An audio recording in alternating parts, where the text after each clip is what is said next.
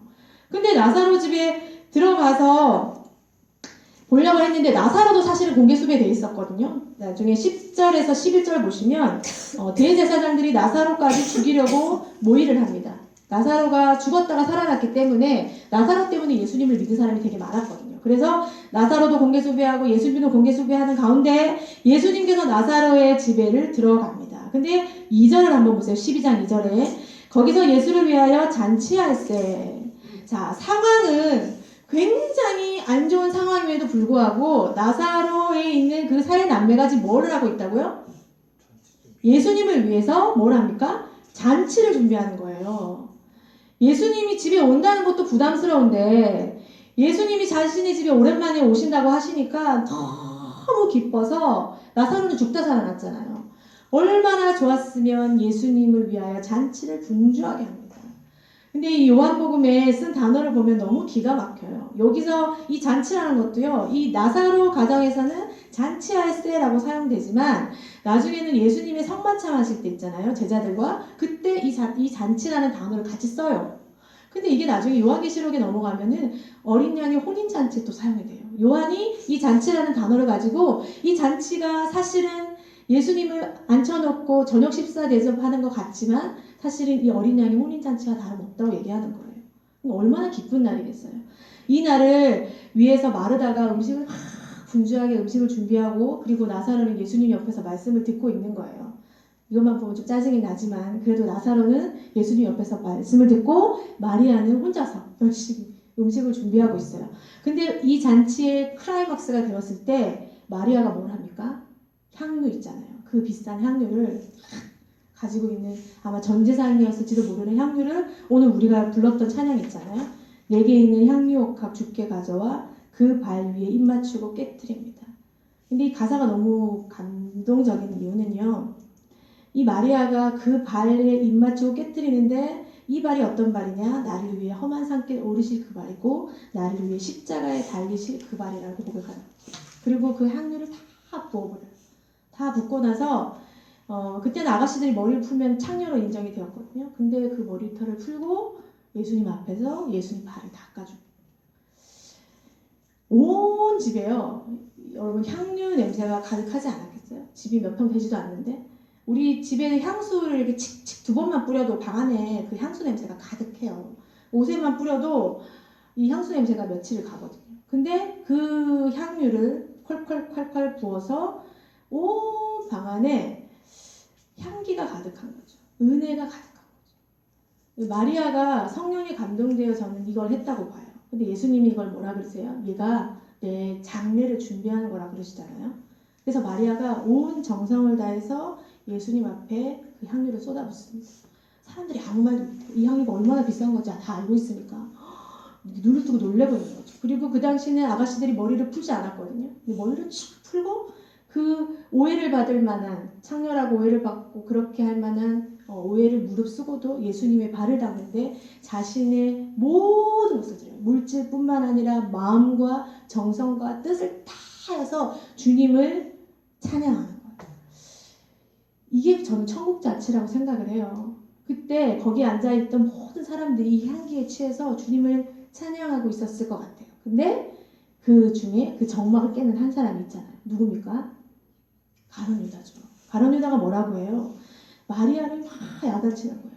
네가 이걸로 가난한 사람을 도왔으며 얼마나 많은 사람 도왔겠냐고. 이거를 왜 이런 데 낭비하냐고.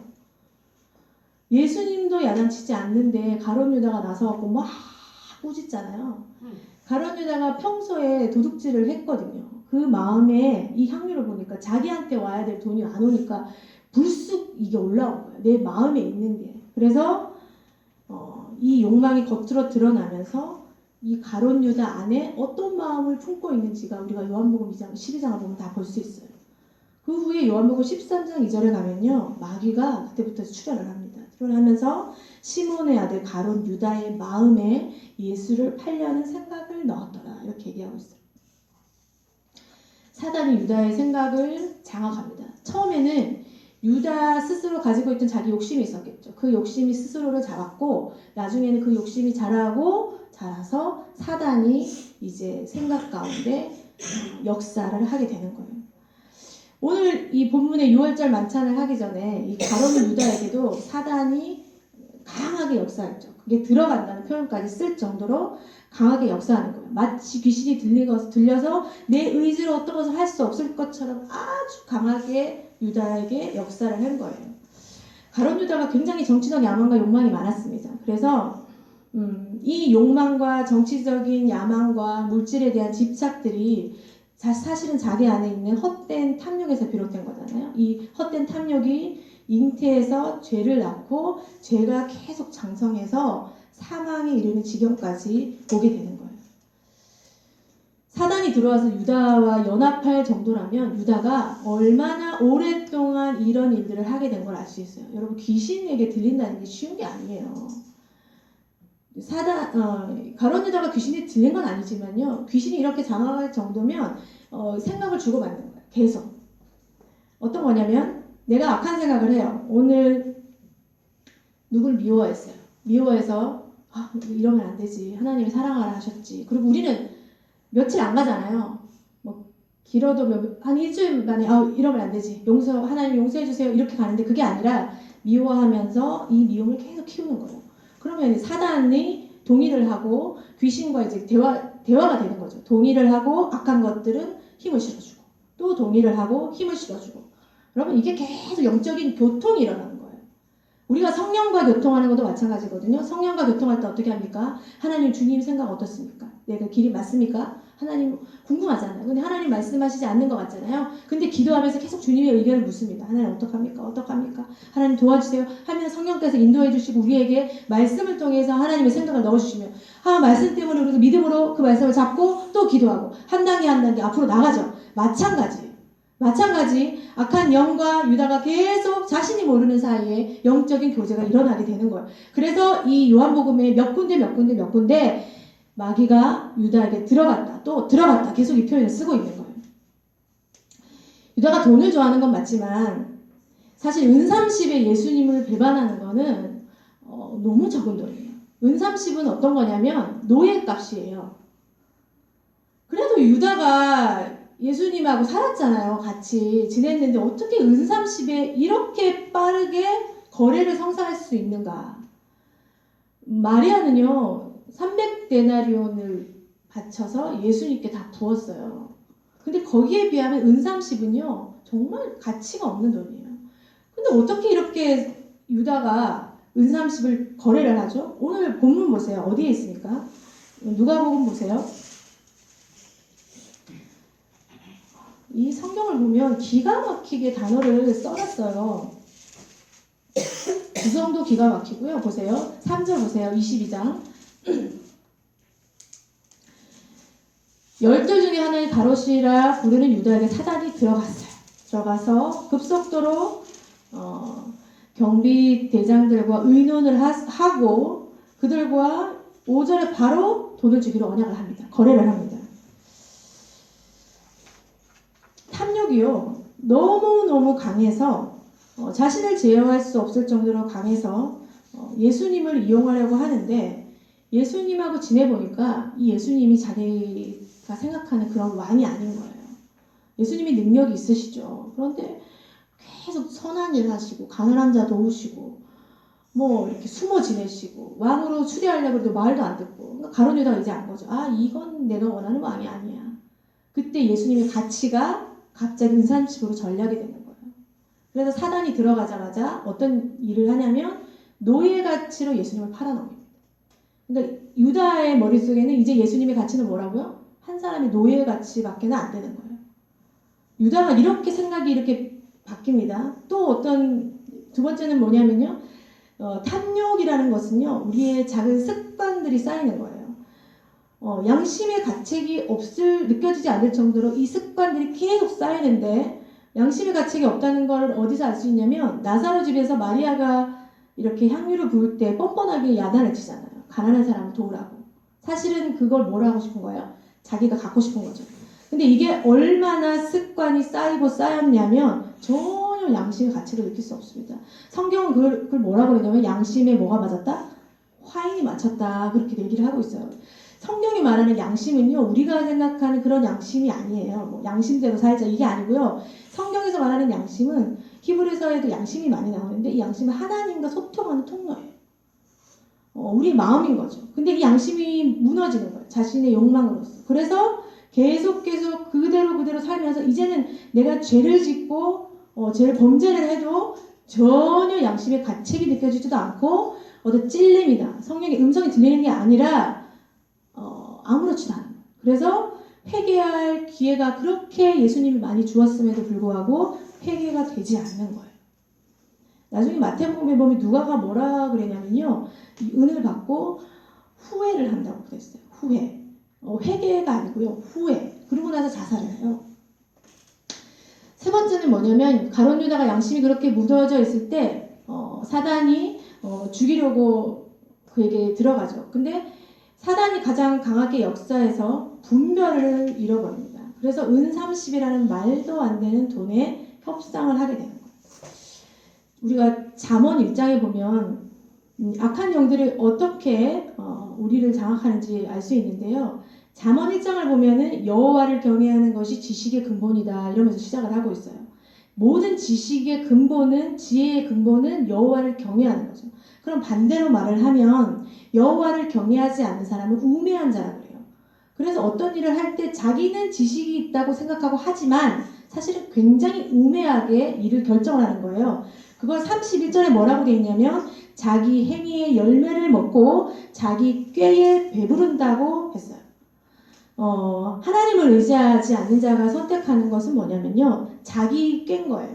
자기는 굉장히 고민을 많이 했다고 하고 결정을 하고 굉장히 지혜롭다고 생각하고 결정을 하지만 이 결정이 알고 보면 자기 꾀인 거죠. 그래서 자기 꾀에 배가 부르는 거예요. 헛배가 부르는 거예요. 정신을 차려보면 이게 헛된 속임수라는 것을 나중에 깨닫게 됩니다. 그래서 말도 안 되는 협상에 넘어가고 이 대제사장들과 서기관들에게 사실 사기를 당한 거예요. 가룟 유다. 여러분 갖고 논 거예요, 이들이. 그래서 스승이었던 예수님을 팔고 자신은 목매달아 죽는 비참한 결과를 맞이하게 돼요. 잠언 16장 4절에 우리 한번 찾아볼까요? 잠언 16장 4절. 구약에 있죠. 잠언 16장 4절.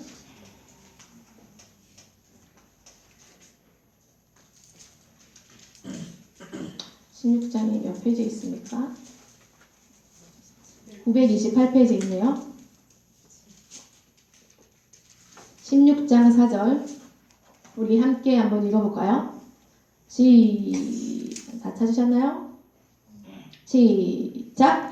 여호와께서 온갖 것을 그 쓰임에 적당하게 지으셨나니 악인도 악한 날에 적당하게 하셨느니라. 이렇게 기록이 되어 있거든요. 이 구절만 보면 하나님께서 마치 유다를 일부러 만들어 놓고 쓰신 것 같이 보이잖아요. 우리가 볼 때는. 근데 이 잠언 16장을 처음부터 쫙 읽어보면 16장에서 계속 반복하고 우리에게 강조하는 게 뭐냐면 마음이에요.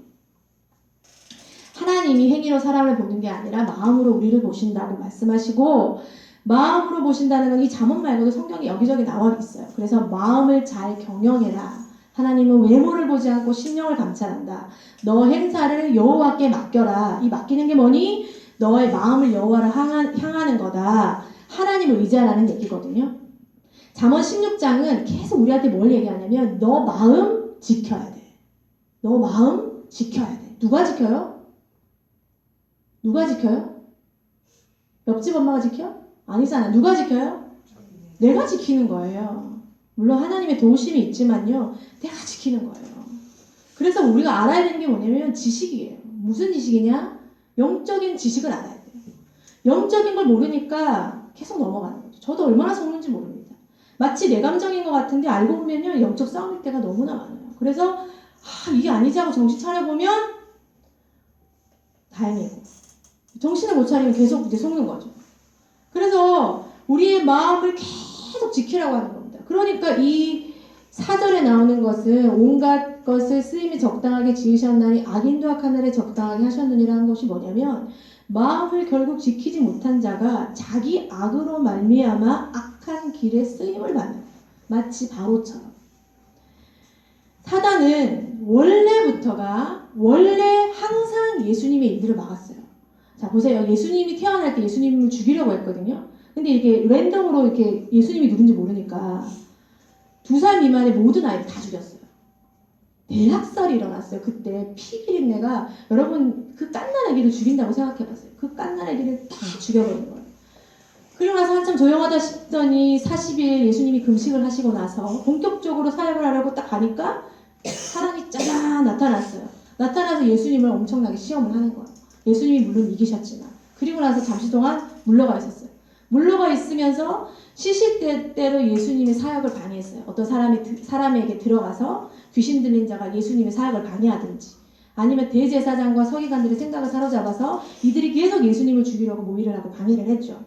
그런데 하나님께서 그때를 허락하지 않기 때문에 예수님을 죽이지는 못했어요. 그런데 이 우리가 본문에 6월절이라 하고 하는 무교절이 이르렀다는 의미는 뭐냐면 선언이에요. 이제 구원의 날이 이르렀다. 이제 십자가 구속사건이 이르렀다. 때가 이르렀다는 것은 사단에게 하나님이 이제 허락하시는 거예요. 너 이제 예수 죽여도 돼. 그렇다고 예수 죽여라고 말씀하신 건 아니지만 허락을 하시는 거예요. 그래서 예수님을 죽이기 위해서 온갖 악한 세력들이 역사를 하는데, 누가복음 22장 53절에 보면 예수님 이 말을 해요. 내가 날마다 너희와 함께 성전에 있을 때에 내게 손을 대지 아니하였도다. 그러나 이제는 너희 때의 어둠의 권세로다 하시더라. 자, 여러분 이 패턴이요, 계시록에 가면 그대로 나와요. 그대로 이렇게 작은 게 이렇게 그대로. 어떤 거냐면 예수님이 구속사역이 일어나기 전에 사단이 극도로 흥분해서 가룟 유다에게 들어가서, 심지어 예수 그리스도의 제자인데도 들어가서 그의 모든 욕망을 이용하여 예수를 죽이려고 했죠. 이것이 계시록, 우리 계시록을 이제 묵상을 하니까 얘기하는 거예요. 계시록에 보면 예수님이 재림하기 직전에 엄청난 핍박과 환란이 일어납니다. 그리스도인들을 어떻게 하면 잡아 죽일까를 애쓰며 사단이 이제, 여러분 이거 아세요? 막 낙타가 발전기가 온 것처럼 막 그 흥분을 하는 거죠. 자기가 죽을 때가 다 왔으니까. 이제 무저갱에 완전히 들어가야 되잖아요. 그때가 왔기 때문에 그때 무엇을 하냐면 극도로 악한 것들이 역사하는 거예요. 어떻게 역사하겠어요? 우리 가운데 핍박하겠죠. 그 다음에 온갖 그 거짓 선지자들이 일어나겠죠. 미혹들이 일어나겠죠. 그리고 옥에 가두고 예수님 전도하면 불법으로 다 망하게 하겠죠. 법도 다 바꿔서 이제는 예수 그리스도를 믿는 것이 정말로 고난의 연속이 되는 그때가 올 겁니다. 근데 그렇게 하는 것처럼 하지만 예수 그리스도가 죽음으로 인해서 끝났습니까? 끝난 게 아니잖아요. 마찬가지. 항상 우리에게는 주님이 하시는 희망들이 있는 거죠. 예수님께도 이렇게 직접되고 방해하고 하는 사단이 여러분들을 가만히 두시겠어요? 예수님같이 영빨이 좋으신 분도 이렇게 사단이 계속 직접되고. 여러분 오늘은 어떻게 지내셨어요? 나는 아무런 방해를 받지 않고 항상 성령 충만함으로 인하여 발걸음을 교회로 인도받았고 교회로 왔습니다. 이렇게 온 사람이 과연 몇이나 될까? 우리 생각 가운데 어떤 마음이 일어나냐면요, 그냥 교회 오기 싫은 거죠. 기도도 막 2주 내내 했는데 뭐하러 또 하나. 그런 마음이 들 수 있어요. 아, 피곤하네. 오늘 날씨가 영하로 내려가려나? 왜 이렇게 춥지? 이 모든 생각 가운데, 환경 가운데 악한 영들은 우리에게 어떤 일을 하게 하냐면 하나님과 교제하는 걸 방해하는 거죠. 그래서 베드로전서에 뭐라고 기록을 하냐면요, 우는 사자라. 제가 그 사이언스 잡지를 이렇게 찾다가 사자가 우는 걸 제가 본 적이 없어요. 우리 동물의 왕국 볼 때 사자 우는 거 보셨어요? 동물원에 가도 사자가 안 우잖아요. 매 자요. 자고 이렇게 동물들이 이렇게 자기 먹이를 잡을 때 말 안 해요. 와 이렇게 울고 덤비는 게 아니라 이렇게 엉금엉금 기어가잖아요. 사자가 말하는 걸 본 적이 없어요. 우는 소리를. 그래서 이렇게 엉금엉금 기어가서 확 울어버리고 그걸 물어뜯고 또 자요. 그러니까 울음소리를 들을 수 없고 나레이션이 계속 얘기하는 것밖에 못 듣잖아요, 우리가. 근데 울 때가 언제인 줄 아세요? 배고플 때? 아니요. 먹이 먹기 전에? 아니요. 배고프면 말 안 한대요. 이렇게 조용하게 먹이를 찾으러. 왜? 찾으러 다닐 때. 찾아서 그렇게 말 안 하는 거예요. 사자가 말을 거의 안 하더라고요. 근데 언제 으르렁거리냐면요, 자기 영역을 나타낼 때 으르렁거린대요. 여기 내 영역이야. 와. 아무도 오지 마. 와. 이렇게 하는 거죠. 근데 베드로전서에는 그런 마귀를 우는 사자라고 표현을 했어요. 그래서 제가 왜 우는 사자라고 그랬지? 배고프면 조용하게 먹어버릴 텐데. 사단은요, 이 죄의 냄새를 풍기는 자를 금방 알아봅니다. 자신의 영역에 들어왔거든요. 그때 와! 잡아버려요.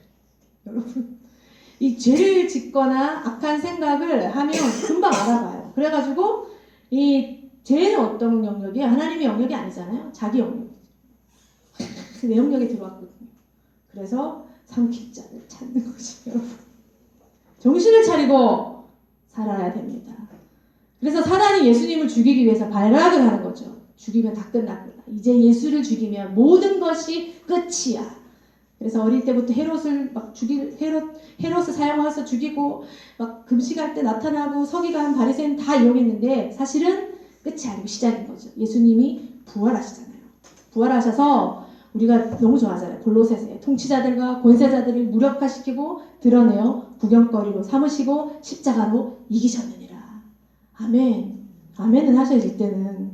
그래서 예수님이 재림하기까지 사단이 발버둥을 치지만 우리 가운데 역사하지만 그러나 예수님이 재림하는 그 기간까지인 거예요. 그래서 우리에게 뭐가 필요한 줄 아세요?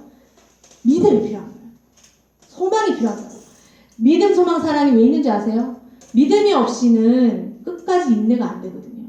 근데 예수님의 재림, 이 구원의 날, 그날, 구약에서는 마지막 날, 그때, 그날, 있잖아요. 그날에 대한 소망이 없이는 기다리기가 힘든 거예요. 언제 오실지 모르니까. 성경에 보면 핍박이 많은 자일수록 믿음, 소망, 사랑이 넘쳐 흘렀어요. 왜냐면 그거 없으면 하루도 견딜 수가 없어요. 매일 그래서 우리 믿음의 선조들이 그 일본이 우리를 막 핍박하면서 예수님을 믿지 못하게 할 때 주기철 목사님 같은 분들은 그 찬양 이런 걸 짓잖아요. 어떤 찬양을 짓습니까?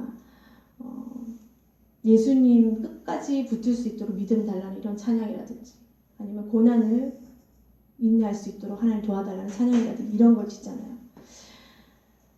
그래서 우리 이 에베소서에도 보면은 우리가 보고 있는 것들이 다가 아니라는 거예요. 너희가 싸우지 마. 혈과 육과는. 뭘 상대를 하냐면 통치자들과 권세자들과 이 세상의 어둠의 주관자들이 있는데 이 악한 영들과 싸워야지 헛된 낭비를 하지 말라는 거예요. 자, 이 혈과 육이라는 게 뭐냐면 제일 먼저는 자신이에요. 내 안에 생각이 들어오는 거죠. 이게 가장 많아요. 내 안에 욕심, 탐욕과 내 생각, 그리고 나의 처지, 그리고 나의 어떠함을 계속 묵상하는 거. 사실 묵상한다고 답이 안 나와요. 사실 우리는 뭘 묵상해야 돼요? 말씀을 묵상해야 되죠. 근데 자신을 묵상하는 거예요. 계속 묵상하다 보면 생각이 어떻게 가게 되냐면 자신이 생각하는 자신의 열매를 먹는 거예요. 그래서 그 생각을 멈춰야 해요. 근데 우리 알잖아요. 멈춰야 되는 거. 근데 안 멈추잖아요. 여러분 멈춰야 되는 거는 안다는 것까지는 알잖아요. 그쵸? 혈기가 났어요. 화가 올라왔어요. 그래서 화를 확 냈는데 내면서도 생각하잖아요. 뭐라고 생각해요? 이러면 안 되는데? 이렇게 생각하잖아요. 그리고 생각 안 하면 이상한 거지 여러분. 생각해요? 안 해요? 왜 혈기를 한 번도 안 내는 것처럼 그렇게 생각하잖아요. 이러면 안 되는데 근데 왜 안 멈추나요? 자존심이 있잖아요. 질러놨는데 걷잡을 수 없잖아요. 그런 것 때문에 우리가 멈추질 않는 거예요. 사실은 이게 영적 싸움인데도 불구하고. 두 번째는 뭐냐면 다른 사람을 상대하는 거예요. 상대방이 나에게 했던 섭섭함, 분노들, 그리고 잡다한 상처들 있잖아요. 이런 것들을 상대하지 말라는 거예요. 그런 걸 상대할 게 아니라 그 이후에 역사하고 있는, 배후에 역사하고 있는 것들을 보지 못하면 우리 전도도 한 명도 못해요. 그리고 양육할 때도 얼마나 영적 싸움이 많은 줄 아십니까? 일주일 내내 기도하고 그 영적 싸움에 이긴다고 생각했는데 양육 때 또 영적 싸움이 일어나고 그래요. 그리고 양육 때 잘 각오했는데 그 사람이 집에 가면 또 아프기도 하고 굉장히 많은 영적 싸움들이 있습니다. 근데 제가 그때마다 정신을 바짝 멍하고 있을 때는 막 넘어가다가 갑자기 정신을 바짝 차릴 때가 언제냐면 이게 영적 싸움이었구나 깨닫게 될 때요. 그때 정신이 번쩍 들어요. 그 전까지는 그 상황에 계속 함몰되어 있어요. 저도. 그러다가 갑자기 어머 이게 아니지 할 때 정신이 번쩍 든다고. 그럼 유다는 어떤 케이스였겠어요? 자기 자신과의 싸움과 상대방의 싸움 어떤 케이스였겠어요? 둘 다지 뭐. 유다는 두 개 다였어요. 자신에게 있는 왕국이 있었죠. 그 권력과 능력이 있는 왕을 자기가 정해놓고 그 왕이 예수 그리스도가 그렇게 되어야 될 것이라고 생각하고 예수님을 따라가는 거예요. 세리마태가 있었잖아요. 세리는 얼마나 그 돈에 눈이 밝습니까? 근데 세리마태가 재정을 맡은 게 아니고 누가 맡았어요? 가룟 유다가 맡았어요. 그 12제자 중에 제일 똑똑했을 거예요. 빌립이요. 계산을 잘했잖아요. 그래서 예수님이 오병이어 할 때 빌립에게 물어봤잖아요. 이 많은 사람들은 어떻게 하면 좋겠니? 빌립이 딱 대답하잖아요. 빠바바바바 계산해서 얼마만 해도 모자랍니다. 쫙 나오잖아요. 빌립도 되게 똑똑했는데 가룟 유다가 돈을 맡은 걸 보면 가룟 유다 정말 똑똑한 사람이었어요. 이 똑똑한 걸로 천국 갈 수 없어요. 예수님을 따라다니다 보니 내가 생각했던 그런 왕이 아니었던 거죠. 그래서 예수님이 아무리 선한 일을 하고 예수님이 아무리 가치가 있다고 생각해도 그 사람은 노예의 가치밖에 여겨지지 않는 겁니다.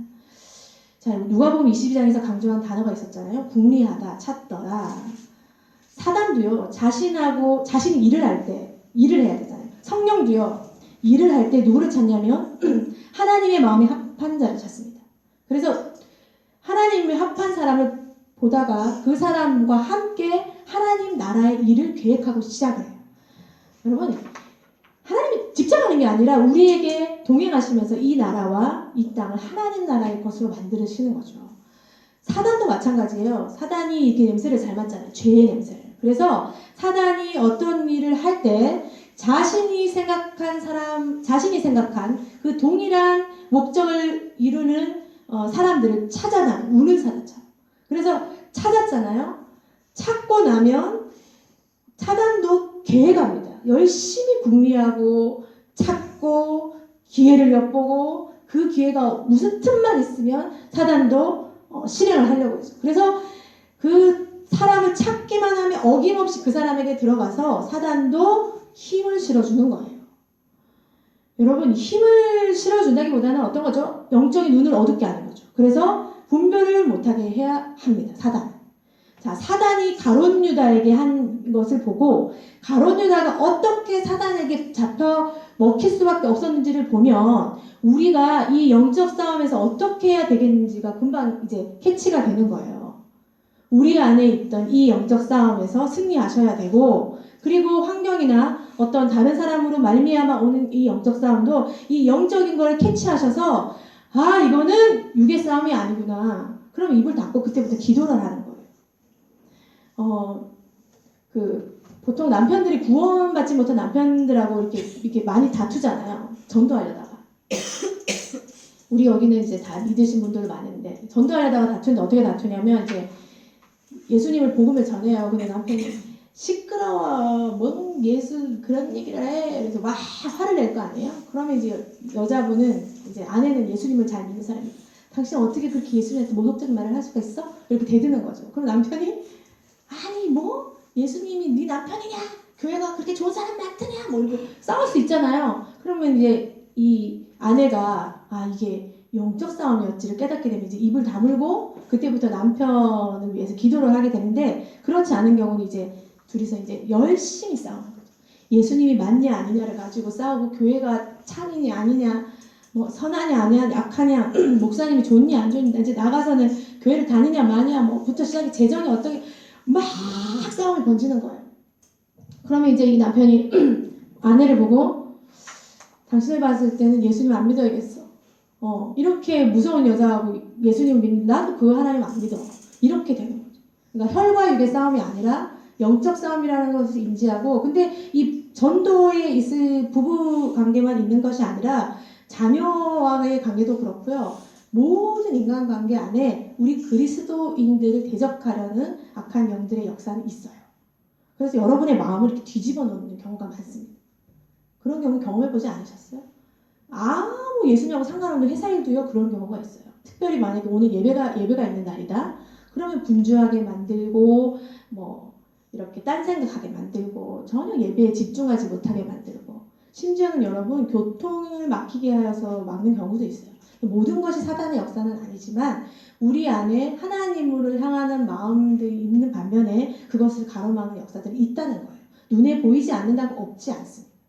그래서 우리가 이제 어떻게 해야 되냐. 이게 이제 핵심이겠죠. 이렇게 제가 왜 장황하게 가룟 유다와 사단을 얘기를 했겠어요. 이제 우리가 이제 어떻게 해야 되느냐. 자, 오늘 본문으로 다시 돌아갑시다. 누가복음 22장. 22장 앞에 제가 저번주에 설교를 했는데요. 어떤 설교를 했냐면 예수님께서 예루살렘 성전이 무너질 것들과 동시에 마지막 날에 일어날 일들에 대해 설교를 하세요. 제자들이 질문을 해요. 어떻게 질문하냐면 주님, 마지막 날에 무슨 일이 있겠습니까? 그러면서 예수님이 AD 70년에 무너질 예루살렘에 일어날 일들과 진짜 마지막에 일어날 일들을 이렇게 섞어가면서 계속 얘기를 하세요. 마치 두 일이 하나인 것처럼. 그러고 나서 보세요. 21장 보십시오. 여러분 누가복음 21장 34절. 자, 우리 34절을 한번 같이 읽어보겠습니다. 34절부터 36절까지 시작.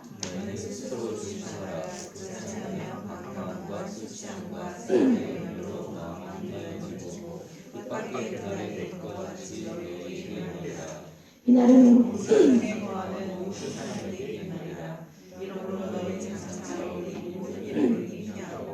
인자 앞에 서도록 항상 기도하며 깨어있으라 하시니라. 뭐 하래요? 예수님이?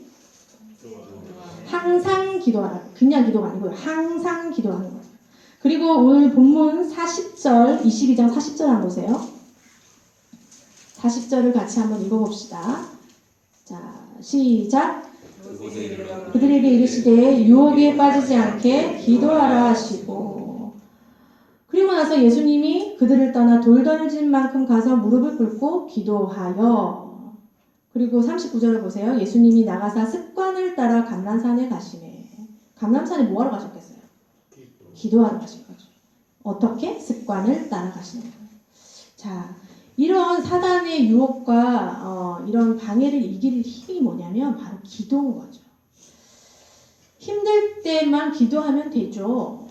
지금 괜찮은데 이렇게 생각할지 모르겠지만 힘들 때 기도가 안 나와요, 여러분. 힘들 때는요, 그 기도를 할 수 있는 힘보다 지금 당하고 있는 고난과 어려움 때문에 내 마음이 너무 무너져 있기 때문에 잘 안 나와요. 약간 회복이 되면 그때부터 기도가 될지는 모르겠지만 너무너무 힘들어요. 그래서 우리가 무엇이 필요하냐면 습관적인 기도가 필요한 거죠.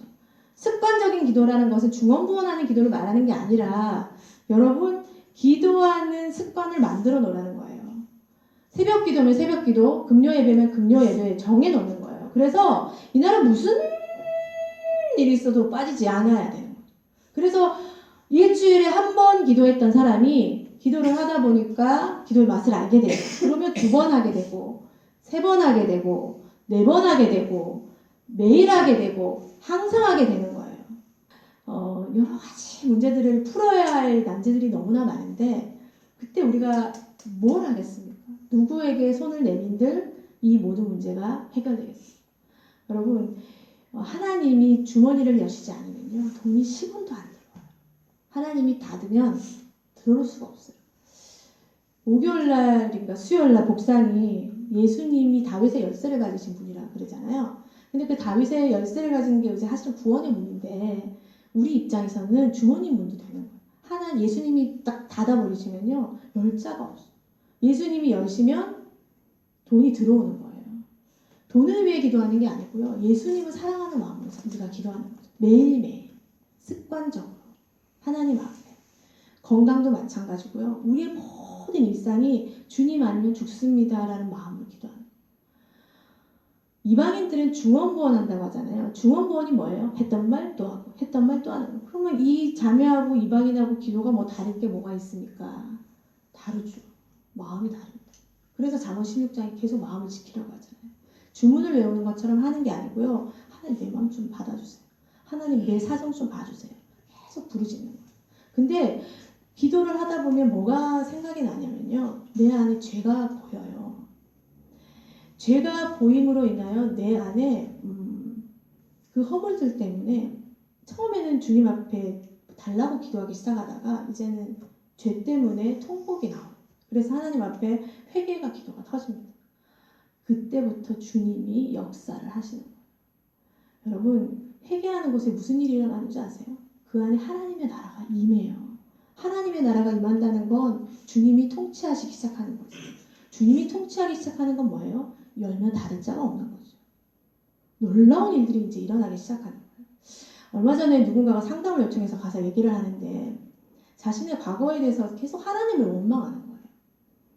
하나님이 이렇게 허락하셨기 때문에 내가 이렇게 그때 막으셔야 됐지. 왜 나를 계속 그렇게 해가지고. 제가 듣고 있다가 너무 속이 상해서 단호하게 얘기했어요. 그거 자기 행위의 열매를 먹는 겁니다. 하나님 원망하지 말라고요. 하나님이 주신 게 아니라 당신이 한 행동, 당신이 한 생각, 당신이 가지고 있던 탐욕 때문에 나타난 행위의 열매를 먹는 거지. 그게 왜 하나님을 원망할 부분입니까? 원망이 아니고 뭐를 해야 되냐면 회개하셔야 돼요. 그렇게 제가 좀 직언을 했어요. 사실은 성경에 가룟 유다만 예수님을 배반한 게 아니에요. 가룟 유다의 배반과 베드로의 배반을 성경은 계속 상세하게 기록하고 있잖아요. 근데 가룟 유다의 배반과 그 베드로의 배반이 굉장히 다릅니다. 베드로가 배반했어요. 모든 제자가 예수님을 버려두고 떠났잖아요. 근데 22장 31절에 보면은 사단이 제자들을 밀가부르듯 하려고 요구하였다고 기록해요. 사단이 하나님 앞에서 계속 요구를 하는 거예요. 밀가부르듯. 밀 껍질을 훑으면 밀이 휙 날아가잖아요. 껍질이. 그렇게 하는 것처럼 계속 요구를 하는 거예요. 요한계시록에 보면 사단이 참소하는 자라고 되어 있는데 참소가 뭔지 아세요? 참소가 고발하고 비방하고 헐뜯고 고자질하는 거예요. 우리 욥기에서 사단이 가만히 있는 욥을 하나님 앞에 찾아가가지고 하나님 보세요. 돈 안 주시면 욥이 하나님 사랑하겠냐고요. 돈 주시고 건강 주시고 이쁜 마누라 주고 그렇게 잘해주니까 욥이 하나님 사랑하지. 욥 쳐보세요. 바로 무너질걸요? 하나님이 얼마나 당당하셨어요. 쳐봐라. 척 쳤는데 욥이 배반했어요? 안 했잖아요. 사단이 계속 이걸 하는 거예요. 여러분 하나님 앞에만 하는 게 아니라 여러분에게도 해요. 참소하고 정죄하죠. 네가 이래갖고 집사냐? 아유, 내려놔라야. 잡사다 잡사. 네가 이래갖고 권사냐? 내려놔라 내려. 네가 이래갖고 목사냐? 강단은 어떻게 올라가니? 이렇게 계속 참소하거든요. 그때마다 우리가 해야 될 게 뭐냐면 이 참소 입을 찢어버려. 예수 그리스도 이름을 선포하는 거죠. 너 나 비방하지 마. 나 예수님의 보혈로 깨끗하게 되었어. 그리고 나서 우리가 계속 주님 앞에 담대히 뻔뻔할 정도로 앞으로 나가요. 그래서 제가 말할수록 예배에 더 참석하시고 더 가까이 오시고 저 찬양하겠습니다. 저 찬양 인도하겠습니다. 이렇게 앞으로 당당하게 나와서 얘기를 하는 거예요. 그죠, 집사님? 그럴 때 은혜가 더 임하는 거죠. 주님 앞에. 근데 우리 예수님이 이렇게 헐뜯고 고발하는 사단을 보고 베드로를 시험하겠다고 이 요청한 이 사단에게 예수님께서 사단을 없애주겠다, 시험을 없애주겠다고 하지 않으셨어요. 어떻게 하셨냐면 믿음이 떨어지지 않도록 기도하겠다. 그래서 네가 회복되면 사람들이 일으키도록 해라. 이렇게 말씀하셨어요. 사단이 유다만 흔든 게 아니고요. 제자들 다 흔들었어요. 제자만 흔드는 게 아니고 여러분하고 저까지 다 흔드는 거예요. 흔들어요. 우리를 막 계속 흔들어요. 그때 잊지 말아야 될 게 뭐냐면 우리 안에 계신 성령께서 우리가 주님 안으로 돌아갈 수 있도록 계속 탄식하는 거예요. 너 이러면 안 되지. 너 이러면 안 되지. 그리고 계속 힘을 주실 거예요. 믿음이 있다면 흔들리지 않을 것 같지만요. 믿음이 있어도 흔들립니다. 많이 흔들려요. 안 흔들릴 때가 언제인지 아세요? 영원히 흔들리지 않는 나라에 갔을 때 안 흔들리는 거죠. 지금은 계속 흔들려요. 심지어 아침엔 천국, 저녁엔 지옥이 될 수 있어요. 그럼에도 불구하고 하나님이 우리에게 하는 게 뭐냐면 항상 기도해라. 쉬지 말고 기도해라. 범사에 기도해라. 여러분 제가 옛날에는요. 기도할 때 어떤 안에 정죄감이 들었냐면요. 기도를 시간을 정해놓고 하잖아요. 그럼 이제 애기들 어릴 때는 밤 10시 이렇게 정해놓고 기도를 합니다. 그리고 계속 기도를 하는데 그날 예를 들어서 컨디션이 안 좋았거나 안 좋은 일이 있었거나 좀 하나님이 좋아하시지 않는 일을 한 날은요 10시에 골방에 들어가기가 두려워요. 혼자 정죄가 되는 거예요. 어떤 마음이냐면 이래서 기도해서 뭐 하겠나, 이래서 기도해서 무슨 의미가 있나, 행동 이런데 이러면서 자신을 계속 정죄하거든요. 그럼에도 불구하고 기도하셔요. 그렇게 정죄함으로 인해서 기도 안 하면 더 나락으로 떨어져요.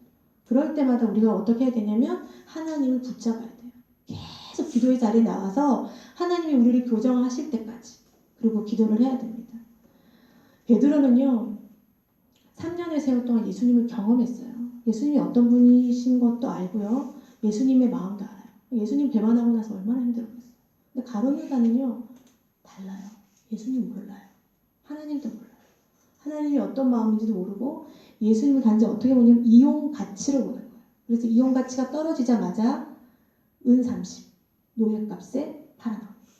근데 그게 후회가 되니까 자살하죠. 베드로 자살하지 않았어요. 어떻게 한 줄 아세요? 끝까지 배신한 사람들끼리 붙어 있었어요. 여러분 이거 너무 웃기는 거죠. 제가 성경을 보다 너무 웃겨가지고, 아니 배신을 다 했잖아요. 그러면 배신했으면 제자가 아니잖아요. 각자 삶으로 가야 되잖아요.